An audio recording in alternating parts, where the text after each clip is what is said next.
G'day taxpayers from windy old and sunny old Devonport. Look, an important economic update. We just saw the labour force release being printed.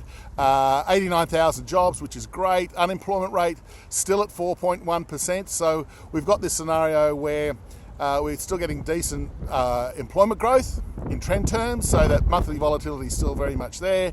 The unemployment rate's not going back down, so when we look at the other elements of whether we judge the labour market to be loose, tight or somewhere in between, it's clearly somewhere in between. It's not tight because, as we saw yesterday, we had the wage numbers confirming that wages growth is stuck in that 3.25%, 3.5% pace, which is down on the 4.25% pace from a year ago.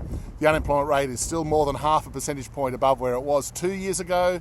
And the economy, we're seeing from household spending numbers, we're seeing from CBA's own internal data, which they published today, we're seeing from house prices, we're seeing from housing, construction, that disappointing result a week or so back, that the economy, while it's sort of got a slightly better footing than we had 6 to 9 to 12 months ago, it's still not strong.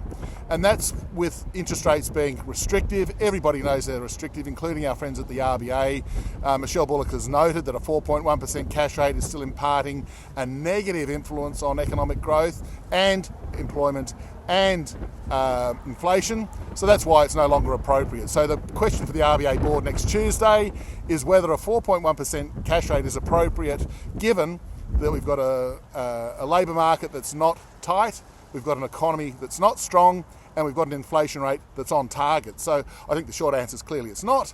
What they do, well, we'll see. I'm still of the case that they should cut 50 and make sure that these good and better economic times are locked in for the remainder of 2025 and into 2026.